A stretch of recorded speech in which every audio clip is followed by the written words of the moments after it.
ฝ่ายทรงกะพี่น้องแต้วเขากูเศร้ากันเนาะเฮาคาไหลขึ้นเมื่อซอยแถมกันเนาะอันเป็นข้าวนมข้าวมุนและโคนงตั้งไว้พักอยู่นั่งเขียวในขณะที่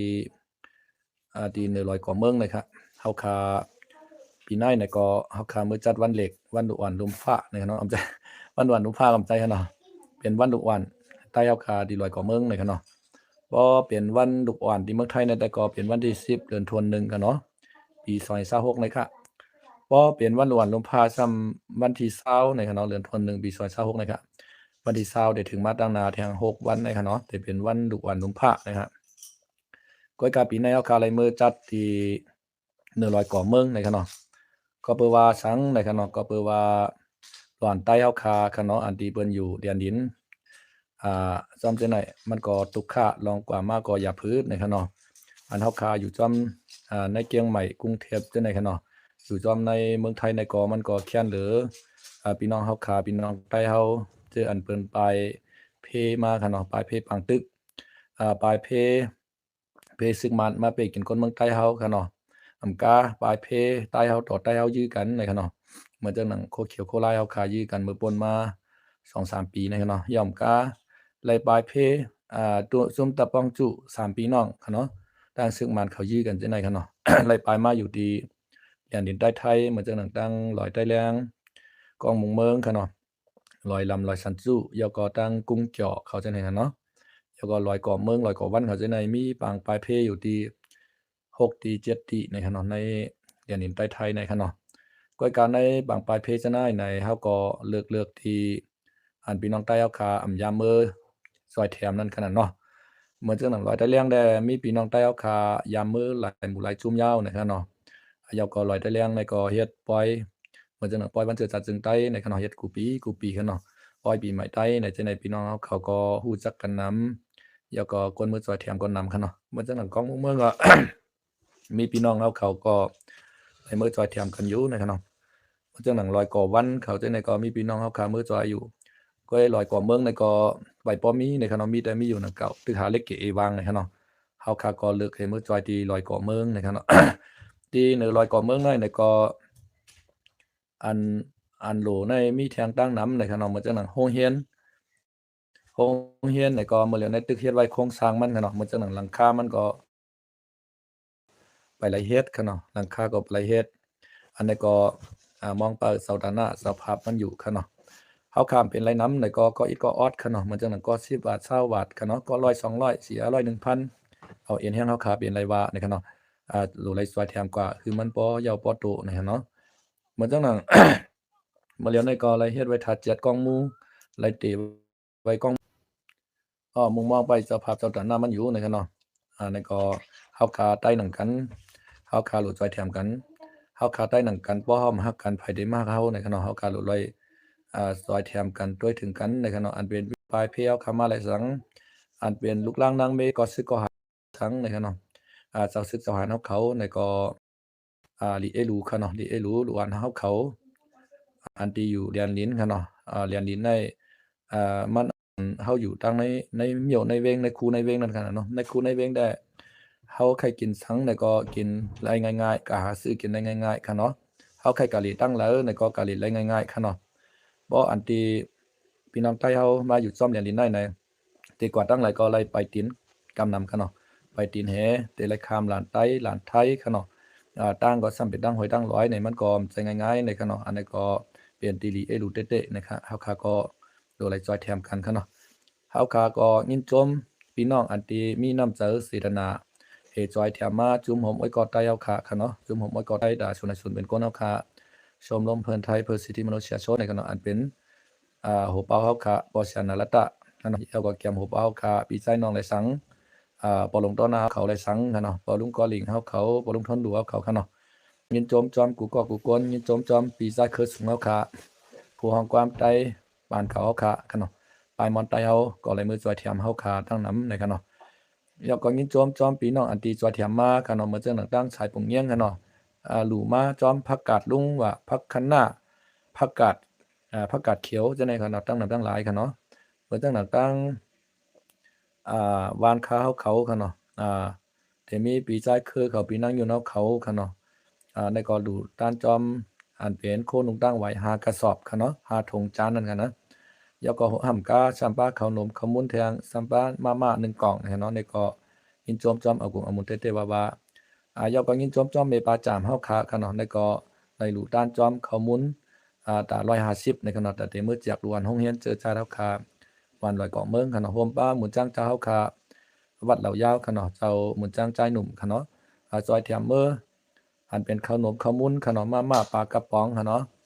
หลายหลายเมียวตา2กระสอบในค่ะเนาะในก่อนยินจอมยก็หมุนจ้างเจ้าค่ะหมุนจ้างไอค่ะเนาะซอยแถมเมอข้าวเหนียวตาเฮาขานึกกินค่ะเนาะตา2ทางในค่ะเนาะตา2ทางยก็ข้าวนมข้าวมุนเหค่ะเนาะยก็ตาเงิน 1,000 บาทในค่ะเนาะในก็ยินจอมเตว่าที่หมุนจ้างเจ้าค่ะหมุนจ้างไอหวานจ้างในในก็หมุนจ้างไอในก็อันเป็นผู้ที่ช่างบารมีเฮ็ดพระเป็นก่อสร้างพระเป็นเจ้าพระเจ้าตั้นใจนี่ก็เนาะ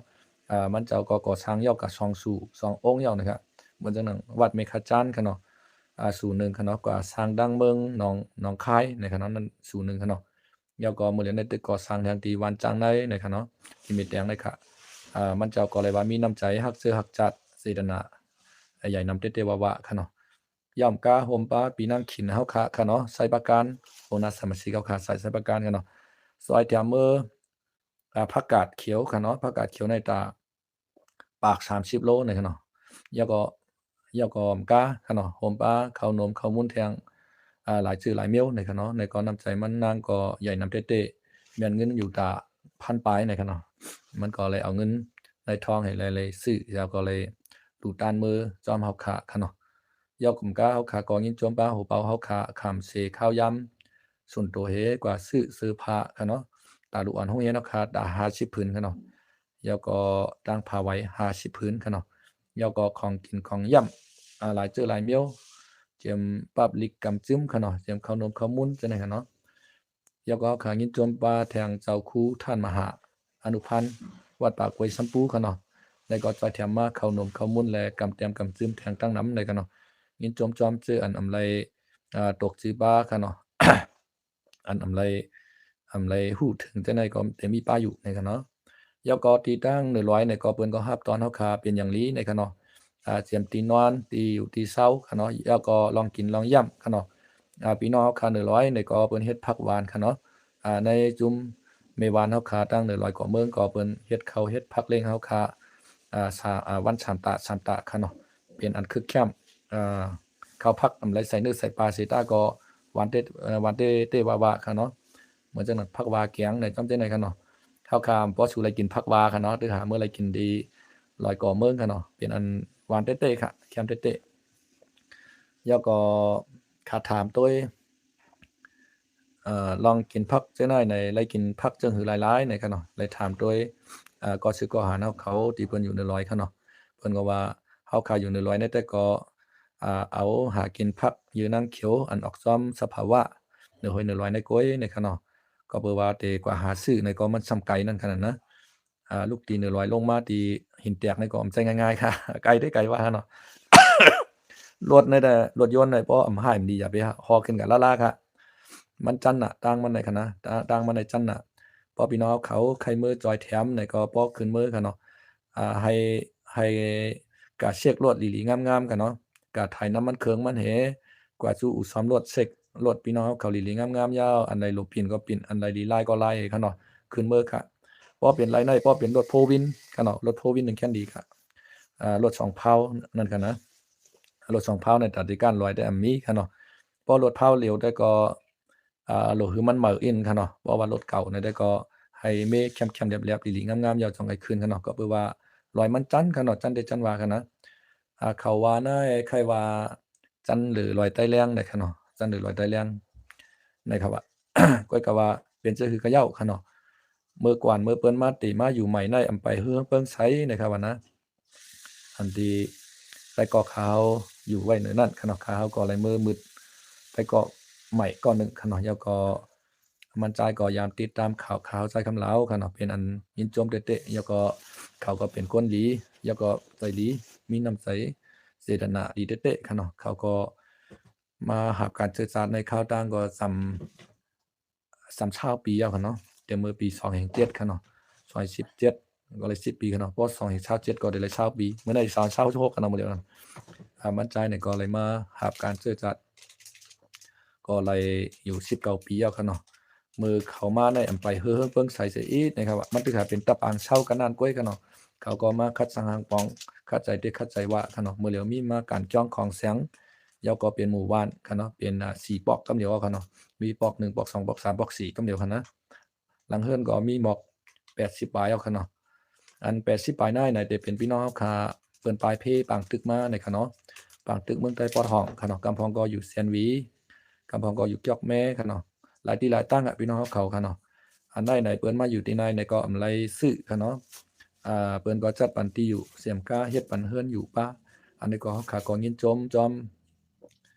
ปอเฒ่าเฮาขาที่กุมกำไว้100ค่ะเนาะตั้ง100กว่าเมืองค่ะเนาะที่ด้วยถึงพี่น้องใต้เฮาขาเปิ้นลูกตีใหม่ปลายมาถึงที่กัดในค่ะเนาะในก็เฮาขาก็ยินจมซ้ำเด้ๆบ่ข่าวคือข่าวผลแน่ตั้งขึ้นมันได้ให้เป็นรถโพวินในกันเนาะรถ2เพารถ2เพาเสียมกาหมากมันได้มันเป็นหมากลายจ้ำๆนั่นครับวีปาก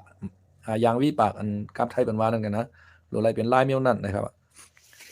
พอใส่โชคขึ้นทำทหารไทยเขาเป็นปันใส่ขึ้นครับว่าเฮ็ดให้ตั้งดูตั้งกวยนะครับว่าเนาะมันได้มีร้านไทยครับลูกเนาะนะพอพวกร้านไทยเอาเนี่ยก็เป้งเอาก็มันได้เข้ากันในเมืองใต้เอาได้ก็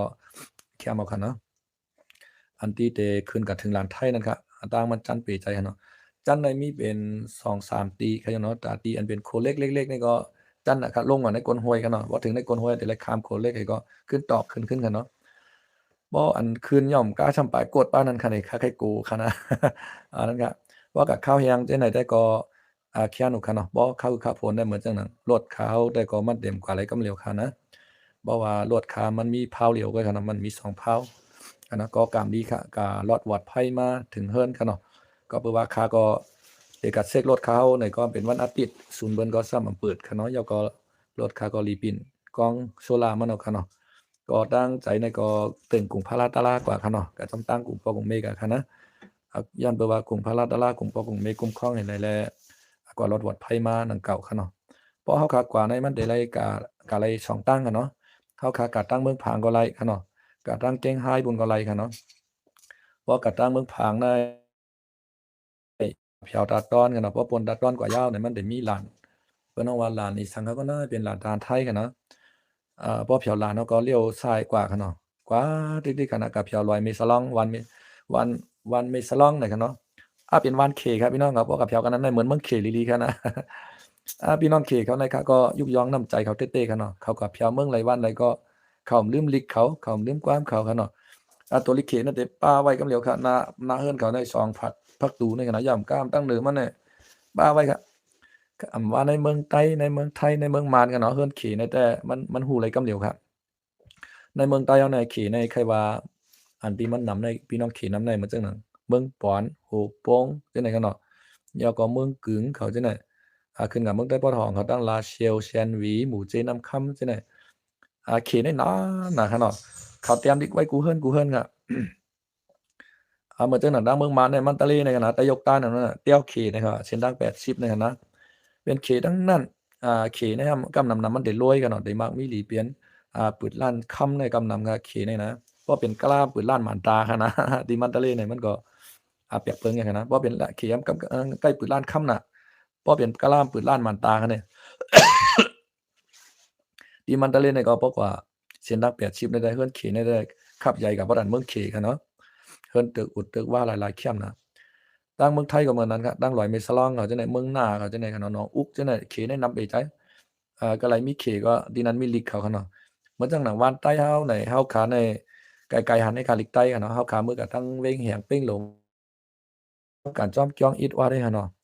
พี่น้องใต้เฮาในอำว่าในเมืองใต้ในเมืองไทยกันเนาะอำว่าดีหลายครับอันเตรียมลิกใต้เฮาป่าคือเคินเฮาในซูมีกันเนาะ พอเปลี่ยนไรในเฮาหลุดไรเยินเขกเนาะแต้มที่ใต้เฮาป้าไว้หน้าเฮือนเหมือนเขกเนาะก็จะเป็นอันดีอันคึกเข้มเตะๆเนาะร้อยเมตรสลองนี่ก็ขี่นำไปใจนะขี่นำหน้าขี่เป็นขี่สังฆนาเพิ่นเว้าว่าจิ้นฮ้อนะครับเนาะจิ้นฮ้อ เขเมี่ยวในจะได้กองฮู้กันเนาะฮู้ไว้เป็นพี่น้องเขนะมันจังหนังลอยหินแตกเนาะเพราะกับแถวลอยไม่สลองเอาในกว่าทางด้านออกคุณเนาะดอกไอย่างเงี้ยวานหินแตกเนาะการไทยเป็นว่าเทิดไทย เทิดไทยเนี่ยมันเปลี่ยนชื่อไทยกันเนาะเทิดเนี่ยบอกว่าสันลอยกันเนาะไทยเนี่ยบอกว่าสันลอยไทยนั่นกันเนาะเทิดไทยเนี่ยกันเนาะว่าเป็นชื่อตั้งแต่แต่เป็นวานหินแตกนะครับนะที่นั่นได้มีเกี่ยงเจ้าชาอ้อขาอยู่เช่าไว้กันเนาะยอก็ได้มีที่อยู่เจ้าคุณสาไว้ในกันเนาะเขาต้นเลยกะลีก้อยหน้าขาวเลยหันพี่น้องเขากำลังเบิ่นกะลีฮอดแล้วไหลลงเพียดลงลายมากันเนาะเลยหันที่อยู่เจ้าคุณสาก็มีไว้ที่นั่นกันเนาะเสือปืนมันเป็นเสื้อมิเจหือไหนแต่ก็ไปไล่ฮู้แต่เนี่ยแต่ต่อดีแต่ว่ากันเนาะพอขาดถามด้วยผู้ใหญ่ก้นหลงก้นเฒ่าก้นเกะเสื้ออันเปิ้นยามขึ้นปานเจ้าคนสารนั้นได้แต่ฮู้ดีกันเนาะอันนั้นก็พี่น้องใต้เฮาค่ะเนาะเฮาหลุดไหลฮักกันหลุดไหลจอยแถมกันเนาะจังเจอว่าใต้เฮาค่ะเนาะเหมือนจะหนังซื้อเขาขาด2ฝ่ายโคหลายโคเขียวสังโฮมเป็นอันเดียวกันเลยแต่ก็ในเมืองใต้ในเฮาอำไล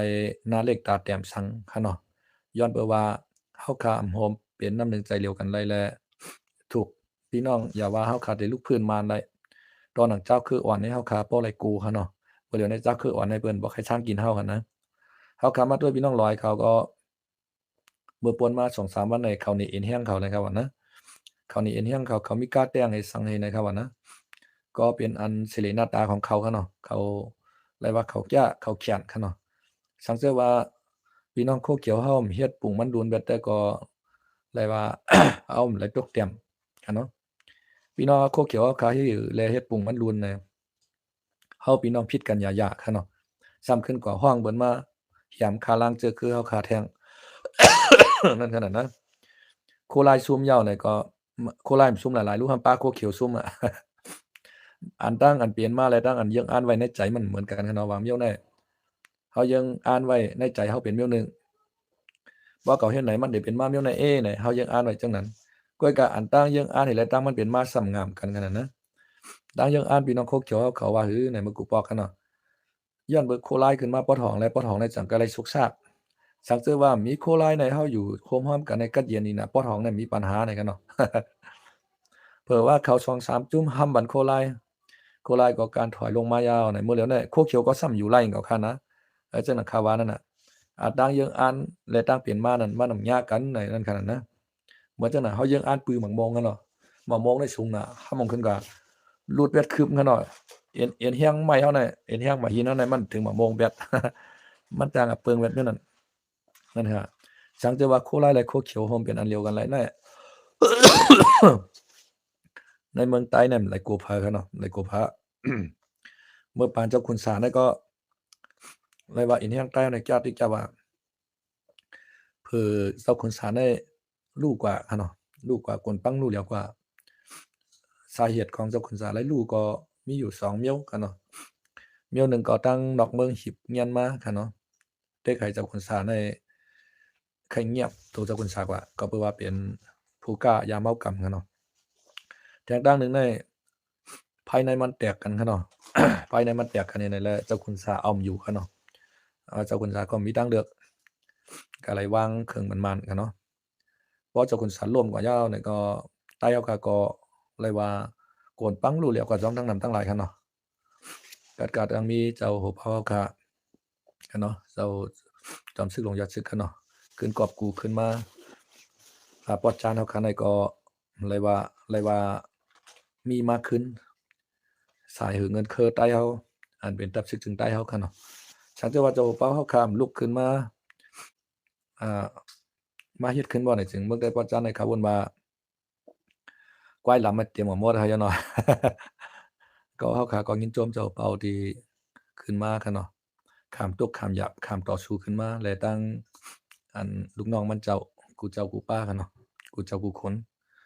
ข้ามย่อมซุมให้แลได้ขึ้นต่อสู้แล้วขึ้นตีอยู่ปืนตีของใต้เฮาขามาต่อถึงวันมื้อไหนคันเนาะสังว่าวันมื้อไหนคันเนาะสังว่าโกหลายโกเขียวเฮาขาโฮมเป็นอันเดียวกันได้แต่ก็มันเป็นกลางใจก้นใต้เฮาขามุงมองไว้คันเนาะกูก็ใครเขาเจ้าโฮมกันแล้วก็ใครเมืองใต้เฮากันได้พวกเขาโฮมกันไล่มาในก้อนขอก็กึดนำเอาคันเนาะก้อนขอสีตานี่ก็ ได้ว่าเฮาอยู่ง่ายเซาลมฮะ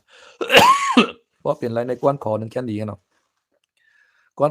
ขอในไว้ให้กวนเหมือนจังหนังพี่น้องว่าเขาย้อนว่าเขาเลยว่าปีแหน่เขาเลยว่าปีแหน่แค่อาชุยามั่งมันเขาว่าปีแหน่ดิกๆน่ะมันเหมือนเรื่องไรว่ากวนขอเขาพี่น้องว่าเขานั่นกันนะมันมีไผกล้าสู้ยุงอ่อนเก่าเขาก็รู้เหมือนจังหนังศึกมาในก็เขาก็ยุ่งในพื้นที่เขาก็รู้เขากว่าๆมาๆร้อนๆแล้วเฮ็ดกันกาการขาย มันตามหลัวเขาว่าปีแหน่อาหลัวๆมันบ่ไหลว่าคั่นนะ ใต้เฮาขาก็เหมือนนั้นครับสั่งว่าโคไลโคเขียวเฮาขาโฮมเป็นอันเดียวกันบ่ได้จึงเมืองใต้มันกวนกวนขอก็ยาวอะเขาว่าเฮาขาลูกดีมเรียนดินเมืองไทยในขึ้นเมืองเรียนดินเมืองเขตดังเหนือนั่น เต็มพอทบดังหยาบพืชแต่ไรกว่ามาง่ายหลีกล้าขายง่ายดีเนาะยาก็พอมีคนเมืองก็เตรียมไร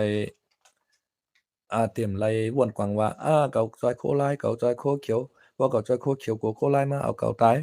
บ่เก่าซอยโคไลกูโคเขียวมาเอาเก่าตายเนี่ยพอมีคนเมืองก็เตรียมไรว่วนกวางค่ะเนาะอันพอมีคนเมืองจอยนั้นได้ก็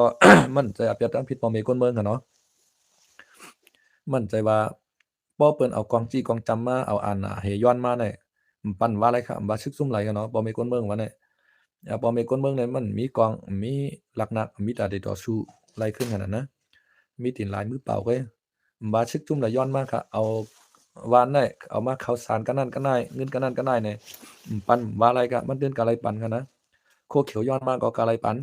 โคลาย้อนมาก็กะไรปั่น บ่ลองย้อนมาก็กะไรปันโกกังย้อนมากะไรปันครับคนเมืองเฮาข้างในมันเหมือนหมักหมู่อยู่ในกี่หีบนั่นกันน่ะนะเพราะว่ากับจ้อยโคเขียวเอาไหนโคร้ายก็เอาตายไหนก็ไปถูกคันนะ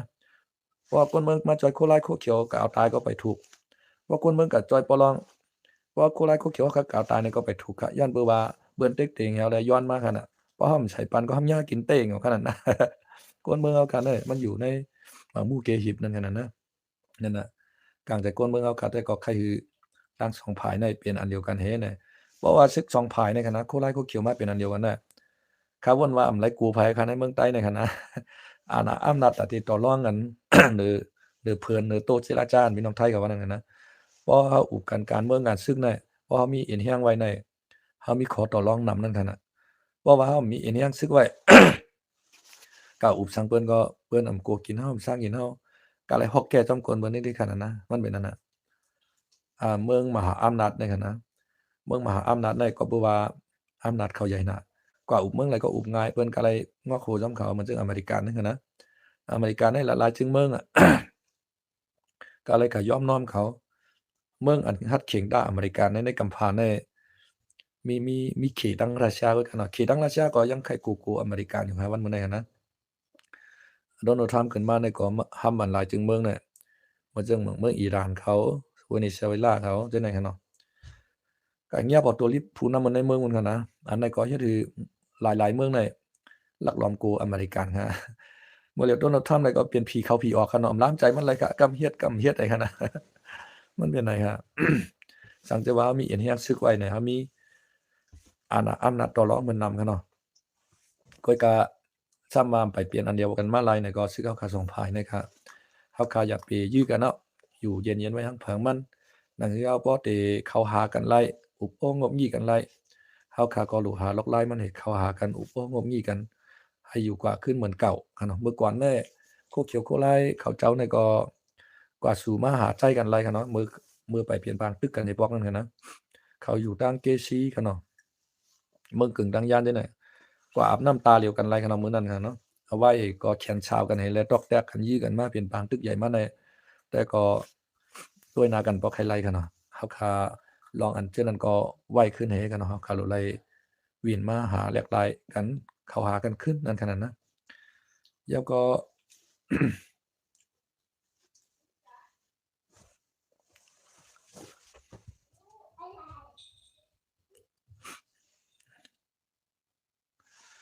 อ๋อค่ะบุญจักพึ่งโพนี่เนาะบุญจักพึ่งโพค่ะยินโจมกันเนาะที่ทักทายเข้ามานี่กันเนาะชื่อข่าวก็ใจคำลาวกันเนาะก็ยินโจมๆกูก็กูเจ้าที่เข้ามาปานนี้ปานแฮงอะเนาะบ่เหลียวเน็ตข่าวก็แฮงมันตกกว่าคันเนาะวายฟายข่าวที่วานนี่ก็มันหมดอายุมันคันเนาะสัญญามันกว่าเย้า เขาก็เลยเอา Wi-Fi 1 เดือน749 วัตต์700